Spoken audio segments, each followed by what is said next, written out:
They offer a personalized approach to breast cancer treatments and health. And here to tell us about the very latest options are Dr. Clayton Polowy and Alice Tsai with Ironwood Cancer Research Center. Good morning. Good morning. Good morning. Thank you for having us. So it's Breast Cancer Awareness Month. Tell me a little bit about what everyone should know. Well, breast cancer is a very common cancer. Globally, it's the most commonly diagnosed cancer. About 1 million women are diagnosed a year. And in the United States, about 250,000 are diagnosed, of which it can result in about 40,000 cancer-related deaths a year. The good news is that even though this is a common cancer, the treatment is advanced significantly. If you look since the 1970s, the death rates from breast cancer has fallen dramatically.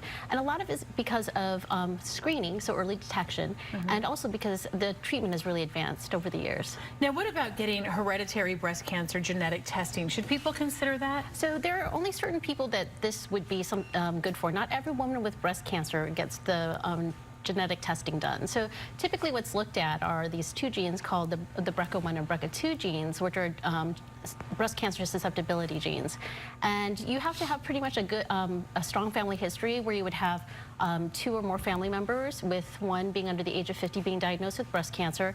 If you yourself are under the age of 50 getting diagnosed with breast cancer, or have a history of ovarian cancer, I mean, there's a whole bunch of different things that you can discuss with your doctor, which we would recommend to determine whether or not you need this testing done. Okay, and Dr. Polowy, tell me a little bit about when is it important for people to consider preoperative chemotherapy for a patient rather than just going straight to surgery? Yeah, this is a real important concept today. First, let me address and explain that the breast cancer team typically includes 3 medical providers. There's the breast surgeon, which has the challenging job of excising the tumor, either through a lumpectomy, removing the mass and conserving the breast, or by removing the entire breast, such as a mastectomy.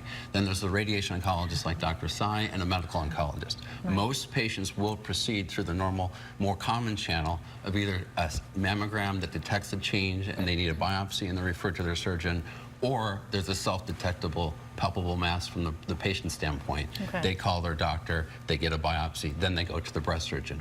There are, however, 3 important clinical scenarios that are less common, but very important for patients to recognize so they can go through more successful treatments that could have an impact on their outcome.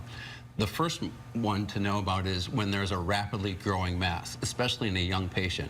We're talking about a mass that doubles or even triples in size from the time the patient either has their mammogram or first notices the lump.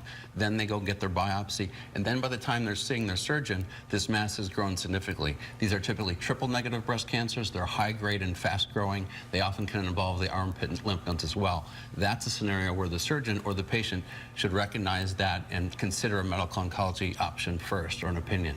Wow, so much to this. Now, Dr. Alice, tell me about the major indications for radiation therapy after surgery. So what's really interesting is one of the things that we offer women now, and the majority of women choose this option, is to conserve their breasts. So historically, before we started using radiation, women would just undergo a mastectomy.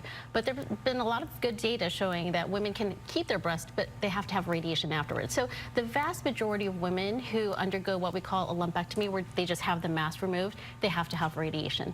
And the good news is there's a lot of developments and techniques in radiation that offer women different types of treatment, whether it be just a catheter where they get radiation for a week, or they have the whole breast radiated for 6 weeks. Wow. Now tell me a little bit about some of the newest treatment options for the advanced breast cancers. Okay, so it's a really exciting time. Over the past year or 2, we've had multiple new treatments approved for breast cancer in the advanced setting. This is after the breast cancer has potentially, has come back and it's been found to recur.